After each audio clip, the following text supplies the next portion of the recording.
Ready? Well, thank you everyone for being here today. I wanted to take this opportunity to formally acknowledge Chief Winstrom and his decision to resign as Chief of Police for Grand Rapids Police Department and lead another police department in a different community.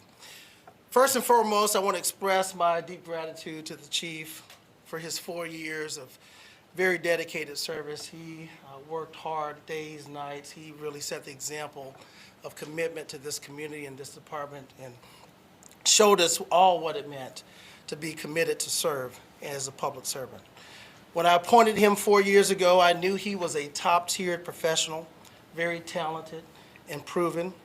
And together we have navigated, him, the department, the community, some very challenging times. We stood side by side during critical incidents, celebrated significant contributions and accomplishments, and have strengthened public safety in Grand Rapids. Under Chief Winstrom's leadership, he has increased the department's morale, improved staffing, expanded neighborhood policing, increased the trust between the officers and our residents, implemented data-driven strategies, and contributed reductions in violent crime. We've had some of the lowest years of homicides in recent times since his leadership. He's built a more inclusive environment, diversified the department, and elevated standards for training, de-escalation, and mental health co-response. And the list goes on and on and on. Truly, he has made a significant impact during his tenure year, one we will never forget. Our community is much better because of his leadership, and I wish he and his family much success as they begin their next chapter. Chief, again, thank you for what you've done and for leaving us with a strong foundation to continue to build upon and making sure that we have a good cadre of leadership in this department. I'm also here today to reassure our community and department, even with this upcoming transition, that we are still standing together as a city, as a department, as an organization, as a community, and will continue to be one of the safest mid-sized cities in the country. That is the expectation. That is the standard. That is the commitment, regardless of who the Chief Executive Law Enforcement Officer is in our community. My immediate focus is on the continuity of leadership in the department, and to that end, I have met with the chief, the deputy chiefs, and just this morning met with the captains in the department. I will be naming an interim chief and expect to make that announcement early next week. I did not want to do so today on Chief Winstrom's first day back from interviewing in order to give him the respect that he has earned and deserved as our chief, as he continues to be so for the remainder of this month.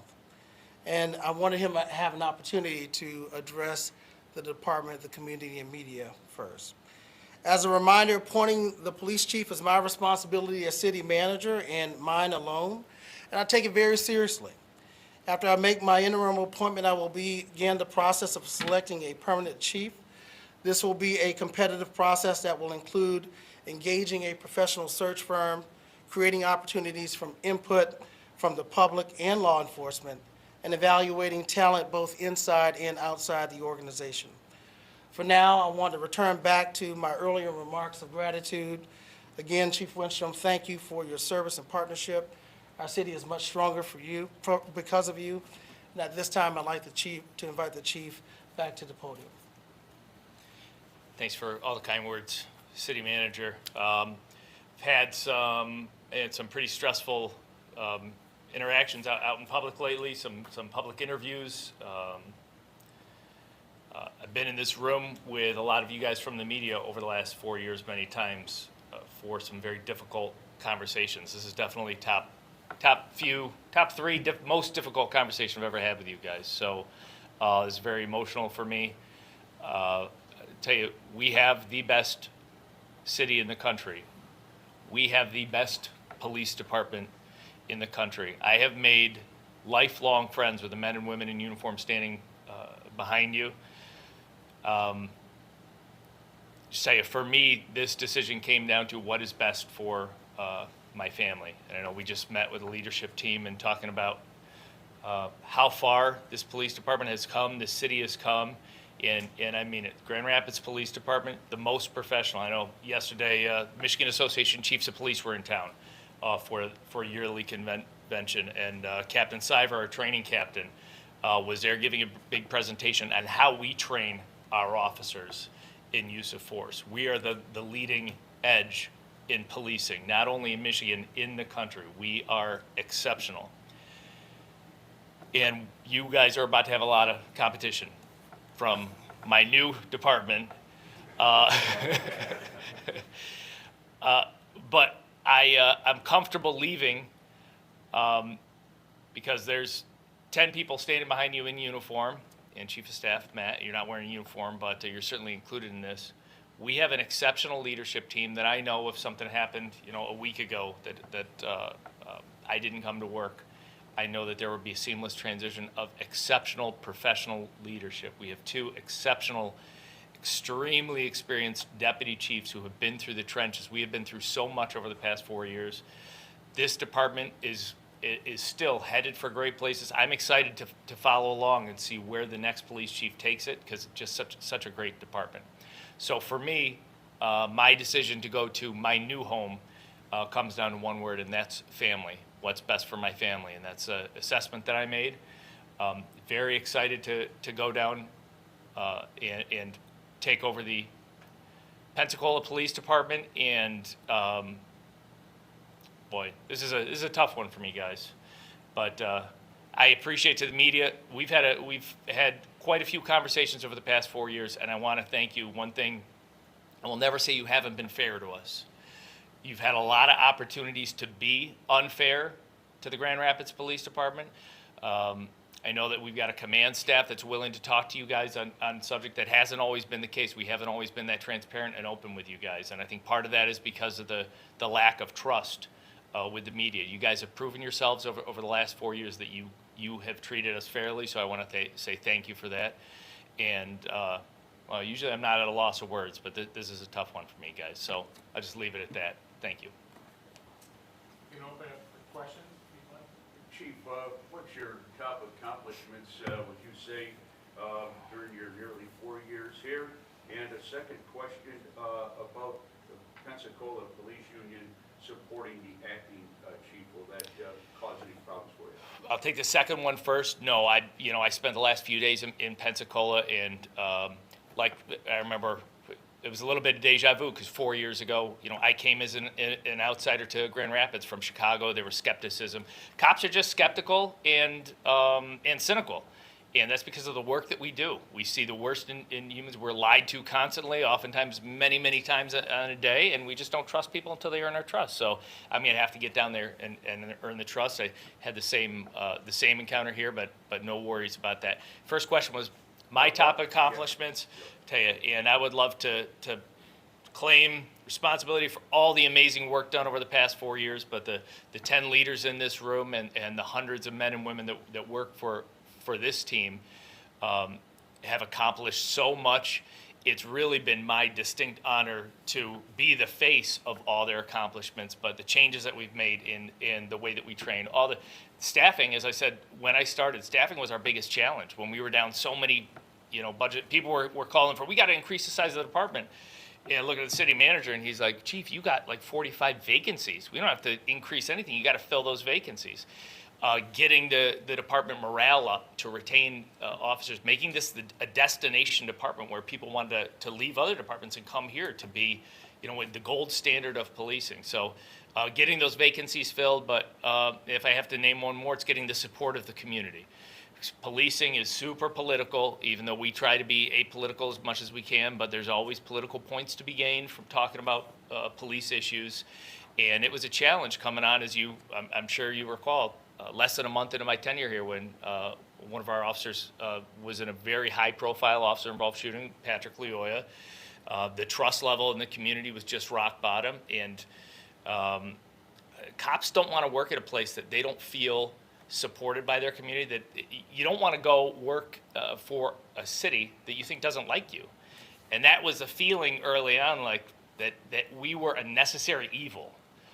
Police don't want to be seen as a necessary evil. Police want to be seen as a necessary good. And turning that narrative around to get to the point where a vast majority of the people in Grand Rapids see the Grand Rapids Police Department as a necessary good, a positive thing. That's been the biggest accomplishment.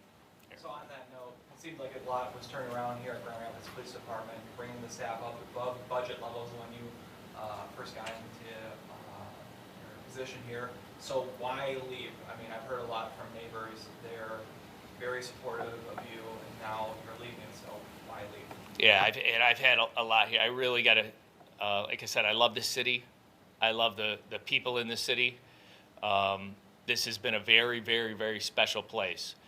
But for me, being an outsider, you know, I've lived many places. I was born in Buffalo, New York. I lived in Austin, Texas. I try not to admit it, but I lived in New Jersey for a while. I lived in New York, and then Chicago, and here. And just finding the right place. Like I said, family is the answer. And I have strong family connections in Florida. I have, you know, on my wife's side, family living in Florida now that we're going to be much, much closer to.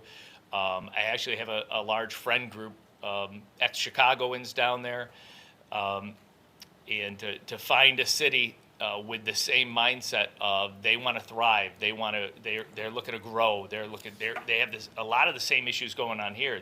They're you know, building those extra residential units, but they're also building city infrastructure. They're building, you know, more entertainment venues and things like that to make it a place where you want to be, you want to raise your kids, and that's certainly Grand Rapids is that. But at some point in time, too, 4 years I've been here, you got behind you, you have 10 men and women in uniform who are exceptional leaders. And something tells me, you know, this, if you guys leave, you can see the pictures of the chiefs on the wall. Some chiefs stayed as long as 18 years. And I'm not sure that these guys want to work in a place where the leadership is that static for that long. And a little of me, I think the thing that really pushed me over the edge to say yes to this was knowing that sometimes a little movement's good for an agency. I've done so much, but I bet the next chief can take it just to even the next level, and I'm excited to see that happen, and I'm sure it will. Talk about your accomplishments so far, Chief. Is there anything you didn't get to accomplish in your 4 years here that you wish you could have? Yeah. Yep. I'll tell you one of the things. If we're going through, you know, things that are difficult to leave. I keep mentioning the men and women behind you. We have such a strong bench of young leaders in our police department. Anytime a open process for promotion comes up, if we're looking to promote a sergeant, lieutenant, I get in the room with these guys, and we're like, we have so many great leaders. Police departments would kill for the problem. The police department I came from, Chicago, we would have an opportunity, you know, we're going to make a commander of this unit. And you get a list of 10 people, and you'd look at it and be like, oh, like who, like maybe this 1 to 10 people can do it, maybe. Here, when we're looking to fill a vacancy of a promotion, we're looking at a list of 20 people. Like, these are 20 superstars. I just can't say it enough how the city of Grand Rapids, we have just the most exceptional men and women as police. So short answer is not being here to see everybody get promoted to sergeant, to lieutenant, to captain, because we have so many strong leaders that I'm like, man, any other police department, any other agency, this person would be all the way up through the ranks, and there's just so much we can do. And then I'll throw out one other regret, and that's, you know, I care very much about, obviously, the victims of violent crime, and oftentimes they have family members of homicide victims, especially sisters and moms, mostly moms up here, just to talk about the cases, the open cases. And I'm not going to name all of them, but, you know, we have a fantastic clearance rate, over 75% of murders. But I'll mention Tino Asasi, who was killed a few years ago. And Tino was living outside, and I met Tino when I was a brand new chief. I think it was even before I was sworn in. So I was riding with our homeless outreach team, and I met him on the street 2, if not 3 times. Very interesting guy, very kind. So the one person that I made a personal connection with, who was then murdered on the streets over there by St. Mary's, and not being able yet to be here when that family gets the news that these are the answers, we're going to seek justice. That's very important to me. So I wish I could stay to see that, but I'm sure I'll check on the news every day and see, because we have such an exceptional group of detectives that I don't like using cold case. Because families don't like hearing that. I'll say, we haven't forgotten these victims. And I wish that every case that I was here out at the scene, talk to the families. I wish I could see that to the end. Chief, Commissioner Drew Robbins, I'm sure other people have seen it too on Facebook, said that there was a lack of, he thinks you're leaving because there was a lack of clear support from, the Public Safety Committee and other community leaders. I think he's used the word far left. Any truth to that? So police chief's job gets a lot easier when you're in a city that's just 100% pro-police. If everywhere I go, people are applauding, great job, police department, I'll tell you, that would be a lot easier. I didn't take a job for an easy job. I knew this was going to be a challenge. I didn't know we were going to have all the specific challenges that came about while I was here. I have a lot of colleagues across the country who work in cities that are more reflexively pro-police, and it is easier to get things done. I remember I feel like it was a big fight to get drones, which are just a basic tool of policing now, to jump through so many hoops to get the community support and politician support. I'll throw out one other example. Some of you may remember we had a docuseries come out where I thought it was a positive thing. A lot of people in the city thought it was a good idea to expose the city to a documentary series of what the police department does on a day-to-day basis, because if you're not riding with us, you don't really know, and there's a lot of misunderstanding. So docuseries comes out, and there were people that were mad that it was coming out, not because there was anything wrong with it, but because it showed us in a true light, which is a good light. And that was an odd thing for me, and even some elected officials, criticized us. You can't put out this docuseries because it's making you look good. So when you politicize policing, that's a recipe for failure. One thing I mentioned in Pensacola is, show me a city across the country anywhere that is a high-performing, successful city, and I will show you a high-performing, successful police department. Those two go hand in hand, and intelligent politicians understand that. Intelligent politicians who want best for the city understand that. Politicians that maybe are out for themselves to score cheap political points will use policing to score cheap political points. Have I seen that here? Absolutely. Do I think that the next chief is in a position to even take it to the next step so that those voices get quieter and quieter because there's no merit to them? They're just very unserious. Yeah, I think that the next police chief is going to be able to come in here and take this to the next level. But that's not why you're leaving, right? So many factors, John. If I'm going to boil it down to one thing, it's family. It's the right time to go. 4 years, I think, is a good. I keep saying I want to go out on top. We've accomplished so much. It has not been easy. I don't think the city. Yeah, I was going to say. Man, it seems like 40 years that the city manager. I haven't said it yet. I want to thank the city manager for taking the chance to hire me as an outsider, coming from Chicago. I know that he took a risk there. And then for both of us to be thrown in so quickly into very, very tumultuous times that could really have, one thing I keep saying, we knew going in after the shooting of Patrick Lyoya that we couldn't make it any better. It was our job to make sure that we didn't make it any worse and that we led as good as we can. And I think we've done that, and you see the results from that in what the city looks like today. Take a couple more questions. To Mark, if we could talk a little bit about kind of like the interim and the timeline for finding a permanent chief. I know when I was doing research on previous chiefs, when we go to hire them, public sector, looking at probably them to find the next chief. We'll put out a RFP process for a search firm, and they hope they submit in terms of wanting to participate in the process, but we'll make sure we get the best search firm, similar to getting the best person for the job. In terms of timeline, and I saw a previous story that looked at the past process and reported an 8-month period. And I just want to remind the public, the only reason it took 8 months was because our previous police chief gave us a long runway, an 8-month announcement to his retirement. Our current chief didn't quite give us 8 months here. So we were able to plan the process around the timeline such that his last day, I think, was on a Friday, last day at work. Chief Winstrom started that Monday. So certainly, it will be a little bit more aggressive than the timeframe that was used last time. We're still in the process of planning that. I'll have more to announce on that, but it should not take as long as it did last time. Obviously, you list off a lot of accomplishments by the chief. Talk about the morale, bringing in officers. I talked to law enforcement officials across the communities in our area. They talk about like they're happy he's leaving because they're hoping that they'll like, be able to get more recruits to their own departments. How do you lose a person like that?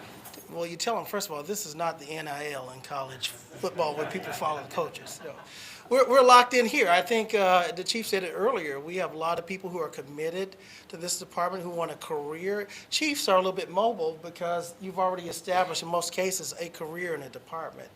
And we were fortunate to get the chief who retired from Chicago to come here. And so I think the officers that are here still want to build their career and move up. And what this does, it gives an opportunity for the next person to step up. With the chief leaving, there'll be a lot of people that will get promoted into leadership because it's a chain effect. And so I think people are looking for those opportunities. And the department is in a great state. We are really the flagship of policing, I believe, not only in the state, but across the Midwest in terms of mid-sized communities. And so I'm hearing a lot of good things. Again, I met with officers, captains, deputy chiefs, union leaders, and the morale is high in the department, and I continue to believe that will be the case. Is there anything you wish you had done or known other colleagues who have done to have kept the chief here? Sign them to a 10-year contract. I think, yeah, matter of fact, I'll say this, unfortunately, the pension plan that the police department has is because of the years in which we really had to manage pension liability.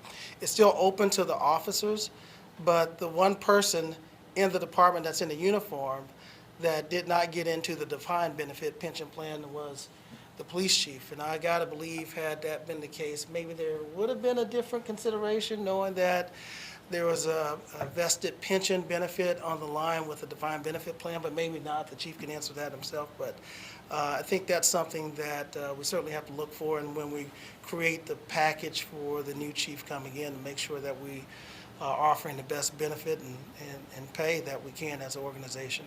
So you're going to look for longevity for the next chief? I'm going to look for the best person. So that we'll get what we get from them in terms of their service. We had 4 years out of Chief Winstrom. Chief Payne had a 30-plus year, but it last 3 years as chief. I think Rahinsky was 4.5, 5. So the average tenure, I was just talking to Deputy Chief Maycroft yesterday as we were at the Michigan Association of Chief of the Police Conference. The average tenure of a police chief is now somewhere between 4 or 5 years. It is a highly stressful job. You have to maintain the morale internally in the organization, build the trust of the community, and as the chief mentioned, you have to be very mindful of some of the expectations that are sometimes politicized. It is a very grueling job, and the days of people lasting, you said 18 years? Those are few and far between as chief of police. Will this be a national search? Yes. You mentioned in a recent city commission meeting that in your 31 years, kind of been working in city government, you worked with 9 chiefs. You said Chief Winstrom was one of the best you worked with. What makes a good police chief? Well, one who has vision, and again, all the things I said earlier, it's kind of, you have to have an inside-outside relationship, both with the department and the community, and be able to hear all voices and police the entire community, those that are supportive as well as those that are critical, because everybody deserves to be safe. And you got to do that without taking it personally, because it is a job that requires oversight of a department 24/7, 365. Every moment of the day, every awakening moment, there is someone answering 911 calls, there is someone patrolling the streets, and this is the chief person responsible for it. So there's a tremendous amount of responsibility in being police chief. What makes this Grand Rapids job different than any other kind of mid-sized cities in the country and Michigan? Well, I think the future of our city, the fact that not only is the department fully staffed and growing, but the city is still, we're on a growth trajectory with all the investments that are being made, with the quality of life that's increasing, with the success of our local economy when compared to the statewide economy or the national uncertainty.